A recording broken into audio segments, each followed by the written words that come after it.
अगला जो हमारा टॉपिक है उसका नाम है व्यवसाय की विशेषताएं। पेपर में कई बार आते हैं ये कि व्यवसाय की विशेषताएं समझाइए। व्यवसाय की विशेषता सबसे पहले आती है तो सबसे पहले आपको लिखना है आर्थिक क्रिया। क्या लिखनी है? आर्थिक आर्थिक क्रिया है। अगर आप इंग्लिश में लिखना है तो आप लिखोगे इकोनॉमिकल एक्टिविटीज। क्या लिखोगे? इकोनॉमिकल एक्टिविटीज, क्योंकि बिजनेस का मुख्य उद्देश्य यही होता है पैसा कमाना, आर्थिक क्रियाएं। अगर आप ये सोच रहे हो कि व्यवसाय करें और उसका मुख्य उद्देश्य पैसा ना कमाना हो तो आपका व्यवसाय बिल्कुल करना बेकार है, क्योंकि व्यवसाय का मुख्य उद्देश्य, सबसे पहला उद्देश्य यही आता है कि आर्थिक क्रिया है, उसको करके आपको क्या करना है? लाभ अर्जित करना है, पैसे कमाना है और आपको बिजनेस को एक्सपेंड करना है, बड़ा करना है। अब इसमें आता है दूसरा पॉइंट जो है वस्तुओं और सेवाओं का हस्तांतरण, transfer of products and services. आपको क्या है? वस्तुओं और सेवाओं को सेवाएं देना लिख सकते हो आप। ठीक है, वस्तुओं और सेवाओं को देना। Production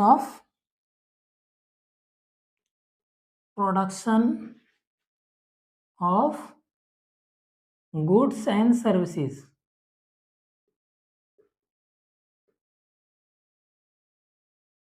production of goods and services, आपको किसी ना किसी प्रकार से, किसी ना किसी तरीके से, किसी ना किसी वस्तु का उत्पादन करते होना चाहिए। आपको चाहे वो गुड्स हो, कोई सामान हो या कोई सर्विसेज हो। जैसे मैंने कहा कि मेरा ये अगर ईयरफोन बनाने का काम है तो मैं ईयरफोन बनाऊंगा, वो मेरा गुड्स है। अगर मैं किसी के यहाँ मेरी ऐसी कंपनी है जो पानी सप्लाई करती है तो वो उसके लिए वो सर्विसेज है। ठीक है, तो ये वस्तुओं और सेवाओं को आपको देना पड़ेगा। तो ये जो दूसरा इसका दूसरी जो विशेषता है। तीसरा विशेषताएं आती है निरंतरता।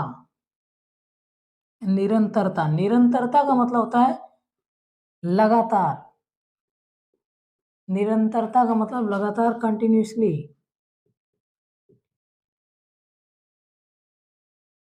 किसी भी चीज को क्या करना है आपको? लगातार करना है, कंटिन्यूसली करना है। आपको वो चीज बार बार दोहरानी है। अगर आप किसी चीज का प्रोडक्शन कर रहे हो तो उसका प्रोडक्शन क्या है? बार बार करते रहना है और उसमें लगातार करते रहना है। अगर आप कहीं भी एक बार प्रोडक्शन करके रुक जाते हो तो व्यवसाय आपका बिल्कुल नहीं चलेगा, बिल्कुल नहीं चलेगा। तो जो तीसरा ये विशेषताएं हैं वो हमारे व्यवसाय के अंदर क्या होना चाहिए? निरंतरता होनी चाहिए। चौथा है हमारे व्यवसाय के अंदर उद्देश्य जो होना चाहिए वो लाभ कमाना होना चाहिए। क्या होना चाहिए? उद्देश्य लाभ कमाना। उद्देश्य लाभ कमाना चाहिए, गेनिंग प्रॉफिट।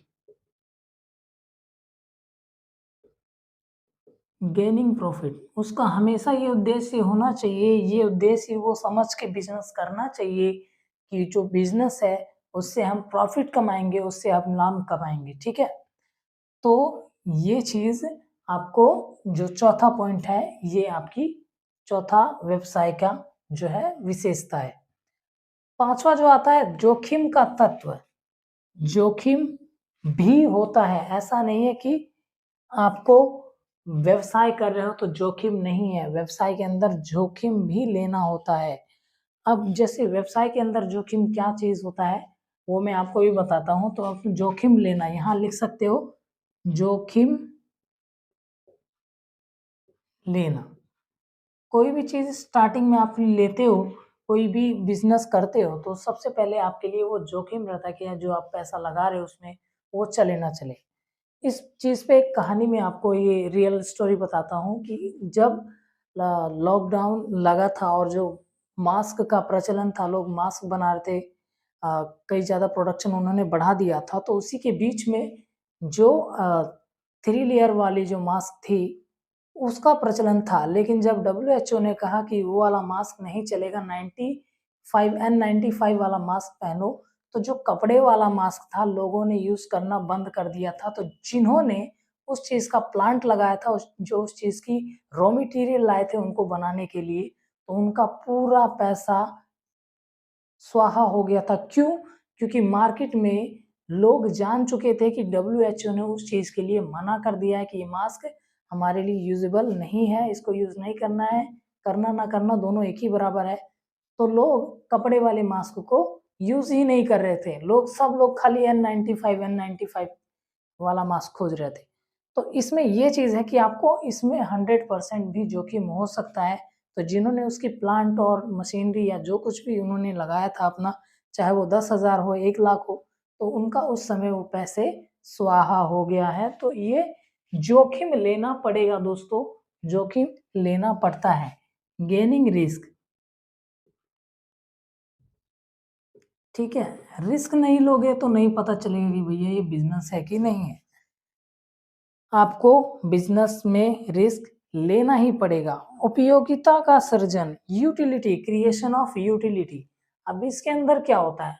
अगर आपको पता है कि आने वाले टाइम में कुछ ऐसा हो कि लोग पहले अपने फेस को कवर कर रहे थे कि आने वाले टाइम में इतनी एयर में इतनी ज़्यादा प्रदूषण हो चुका है कि आँखें भी जलती हैं। तो ऐसा कुछ बना दे कि लोगों की आँखों में वो धूल ना जाए, वो गंदगी ना जाए।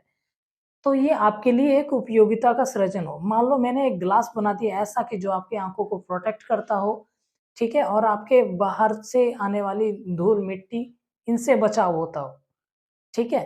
तो ये आपका उपयोगिता का सृजन हो। जैसे देखो कि हाँ, लोगों की इस चीज़ की ज़रूरत है, तो उस चीज़ को आप तुरंत से उसको यूटिलाइज़ करके उस चीज़ पे काम करना स्टार्ट कर दो।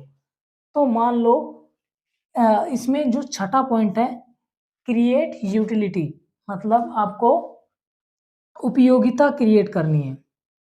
उपयोगिता,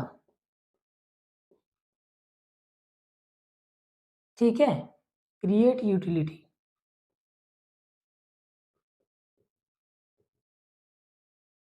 मतलब लोगों को बताना कि ये चीज़ भी आपको ज़रूरी है, ज़रूर होना चाहिए और आपको ये चीज़ लेने से ये फ़ायदा होगा। आपको ये चीज़ बताना, तो ये चीज़ आपको उपयोगिता के अंदर आती है। छठा पॉइंट, 6 पॉइंट हो गया। सातवां है कस्टमर की संतुष्टि, मतलब जो भी आपको आपके प्रोडक्ट को यूज़ करते हैं, उसकी पूरी संतुष्टि देना। तो अ, उपभोक्ता संतुष्टि,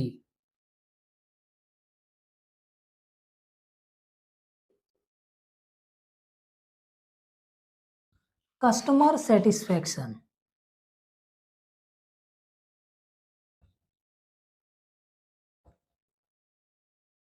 कस्टमर को सैटिस्फाई रखना कि भैया जो आपने आपने प्रोडक्ट बेचा है, उसको यूज़ करके आप बिल्कुल ही सैटिस्फाई रहोगे, आपको कोई भी दिक्कत नहीं आएगी और आप उसको यूज़ करने के लिए और ज़्यादा बेताब रहोगे या और अगली बार भी उसी के प्रोडक्ट को यूज़ करोगे। उपभोक्ता संतुष्टि बहुत ही ज़्यादा ज़रूरी है। अगर कस्टमर आपसे संतुष्ट रहता है, आपके प्रोडक्ट से संतुष्ट रहता है, तो अगली बार भी आप ही के प्रोडक्ट को यूज़ करेगा और 2-4 जने को और आपके प्रोडक्ट के बारे में बताएगा। तो इन सातों पॉइंट में से पेपर में आता है 5 नंबर का, ठीक है? 5 नंबर का ये आता है, 7 पॉइंट है, आपको कम से कम इसमें अ, 6 से 5 से 6 पॉइंट लिखना होता है और आपको सेम यही सारी पॉइंट लिखने हैं, ठीक है? आर्थिक क्रिया, सबसे पहले आर्थिक क्रिया होनी चाहिए। दूसरा, वस्तुओं और सेवाओं को प्रोड्यूस करना, प्रोडक्शन करना लगातार, निरंतरता होनी चाहिए, कंटिन्यूअस ये चीज़ होती रहनी चाहिए। उद्देश्य होना चाहिए लाभ कमाने का, जोखिम लेने का भी आपको होना चाहिए कि बिज़नेस में हमेशा प्रॉफ़िट ही नहीं होता, बिज़नेस में हमेशा जोखिम भी नहीं होता, लेकिन आपको एज़ अ एस्टिमेट रखना होता है कि जोखिम भी हो सकता है। जैसे मैंने मास्क वाले का एग्ज़ाम्पल दिया था। उपयोगिता, यूटिलिटी होनी चाहिए। सिचुएशन के हिसाब से अगर आपको लगता है कि कस्टमर को क्या चीज़ ज़रूरी है, वो चीज़ आप इंस्टेंट अगर उसके लिए उपलब्ध कराते हो, उसको देते हो, तो आपके प्रोडक्ट का कायल हो जाएगा और आपके प्रोडक्ट को बिकवाने के लिए वो अपने 2-4 फ्रेंड्स को और बुलाएगा। तो यूटिलिटी क्रिएट करनी है। जो 7वाँ आता है उपभोक्ता संतुष्टि। कस्टमर सैटिस्फैक्शन होने से हमारे बिज़नेस को बहुत ही ज़्यादा फ़ायदा होता है। आपने देखा होगा कि जेबीएल और बोट में से जो स्पीकर, ईयरफ़ोन, ब्लूटूथ बनाते हैं, उसमें सबसे ज़्यादा सैटिस्फैक्शन लोग बोट से रहते हैं। क्यों? क्योंकि बोट का प्रोडक्ट जो है वो काफ़ी सस्ता भी है बजाय जेबीएल के और उसकी साउंड क्वालिटी भी काफ़ी बहुत बढ़िया होती है। तो इसमें क्या है उपभोक्ता संतुष्टि है, कस्टमर सैटिस्फैक्शन है। मुझे अगर किसी को बताना होगा कि कोई मेरे से पूछता है कि भैया कौन-सा ईयरफ़ोन लूँ, कौन-सा ब्लूटूथ स्पीकर लूँ, तो मैं उसको बोलूँगा कि भैया आप बोट का स्पीकर लो, बोट का ईयरफ़ोन लो। तो इसमें कस्टमर सैटिस्फैक्शन में आपको बहुत ही ज़्यादा लिखना है और इसमें आपको कुछ कंपनियों के एग्ज़ाम्पल भी देना है कि कौन-सी कंपनी किस चीज़ का प्रोडक्शन करके सबसे ज़्यादा कस्टमर सैटिस्फैक्शन करती है। ठीक है? तो ये हमारा खत्म होता है व्यवसाय की जो है विशेषता और इस पॉइंट को आप लिख लीजिएगा